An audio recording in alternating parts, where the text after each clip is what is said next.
If you're a man over 40, or if you care about someone who is, pay close attention. What starts as a minor annoyance, waking up at night to urinate, struggling with a weak stream, feeling like your bladder never really empties, can quietly grow into a life-altering problem. But here's the good news. You don't have to suffer in silence, and you don't have to blindly accept medications without understanding what truly works best for your body. I'm Dr. Elena, a board-certified urologist, and today we're going to debunk the confusion, explore the latest clinical research, and reveal which medications for BPH not only work, but come with the fewest side effects. With modern science on our side, we're no longer guessing. We're targeting treatment based on precision, safety, and your unique needs. This is a conversation every man should hear, because managing your health starts with understanding it. So, I'm going to walk you through the most up-to-date, medically supported options for treating benign prostatic hyperplasia, or BPH.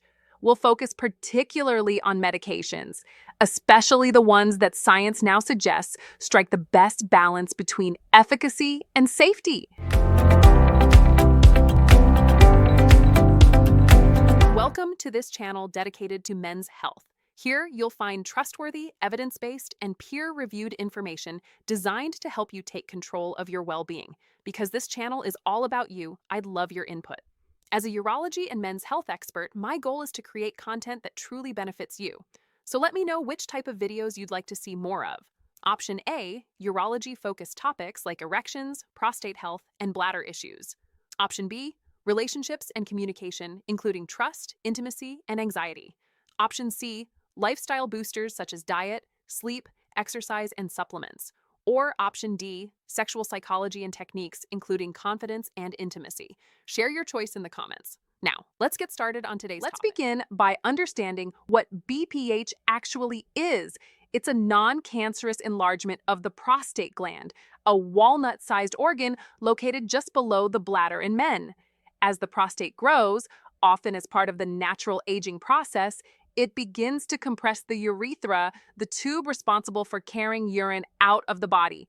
That leads to a constellation of lower urinary tract symptoms, or LUTS. These commonly include increased urinary frequency, urgency, a weak or intermittent stream, difficulty initiating urination, the persistent sensation of incomplete emptying, and nocturia, frequent nighttime urination. By the age of 50, half of all men will develop an enlarged prostate. By 80, that number rises to over 90%, and a significant proportion will require pharmacological intervention to manage their symptoms effectively. Among the first-line therapeutic strategies are medications known as alpha-1 adrenergic receptor blockers, frequently referred to simply as alpha blockers.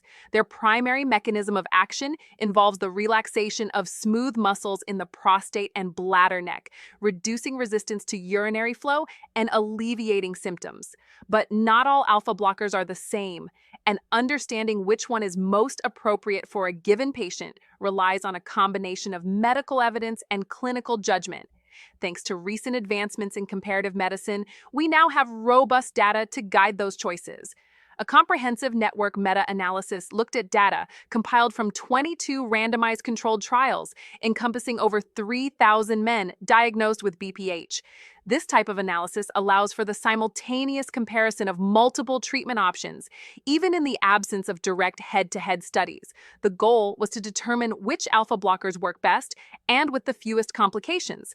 So, why are there so many different types of alpha blockers?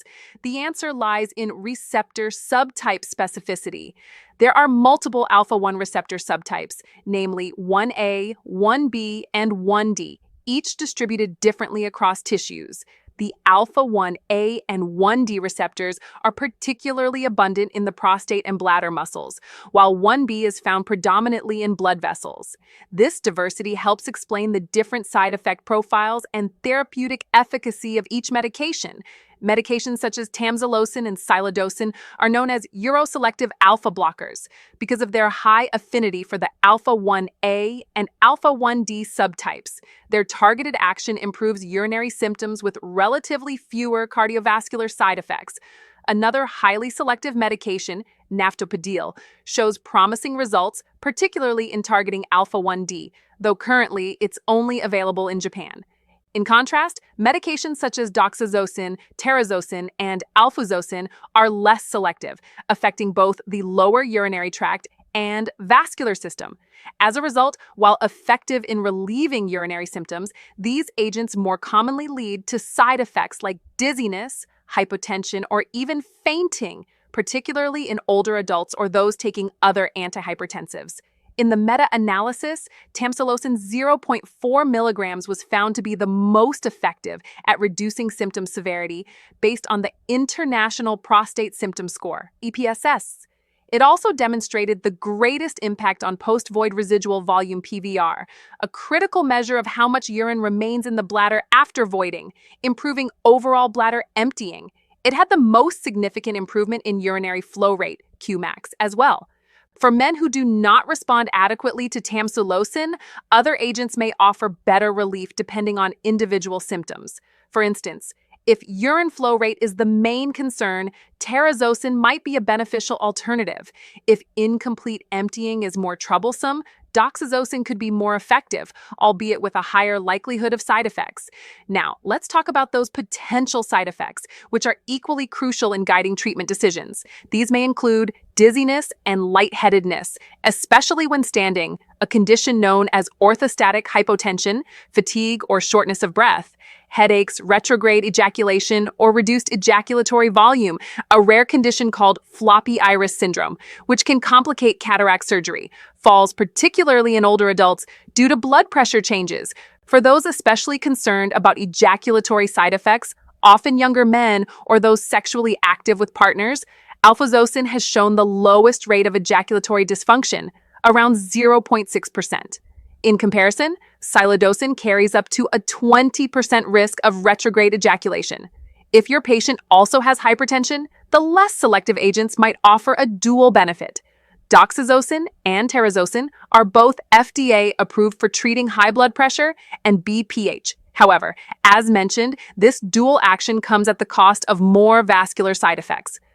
Real-world data from the FDA Adverse Event Reporting System Affairs and Medical Expenditure Panel Survey, MEPS, over 7 years demonstrate Doxazosin as having the highest rate of adverse effects, including falls, dizziness, low blood pressure, and fainting. Elderly patients waking up multiple times at night are already at a heightened risk of nighttime falls. Adding a non-selective alpha blocker can compound that risk significantly. In such cases, opting for more uroselective agents like Tamsulosin or Silodosin might be a safer option. Now, let's explore erectile dysfunction and its crosstalk with BPH treatment. In men dealing with both issues, a daily dose of tadalafil, 5 milligrams, the same agent used for erectile dysfunction, may offer a tremendous advantage.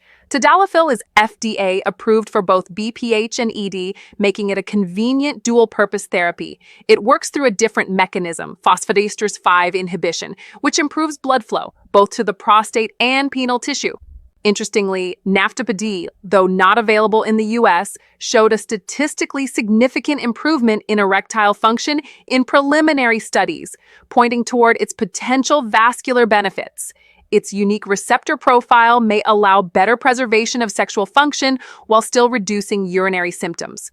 One smaller study also examined alpha blockers' impacts on cardiometabolic health, even tracking changes in cholesterol, blood pressure, and hemoglobin A1C, a measure of long-term glucose control. Patients on Doxazosin experienced meaningful reductions across all these parameters, suggesting it may offer ancillary benefits for patients with hypertension, diabetes, or dyslipidemia, but only if they tolerate the medication well. In summary, if you're dealing with BPH, Tamsulosin at 0.4 milligrams and potentially 0.8 milligrams stands out as a solid first choice.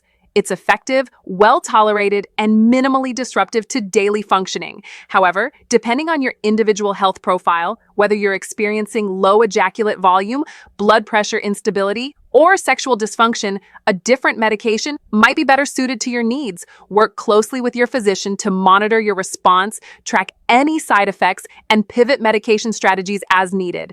As always, remember, this is your health. Be informed, ask questions, and advocate for what's right for your body. And finally, if you found this helpful, I encourage you to seek out other reputable medical sources, stay curious, and take an active role in your well being because your health matters and so do you.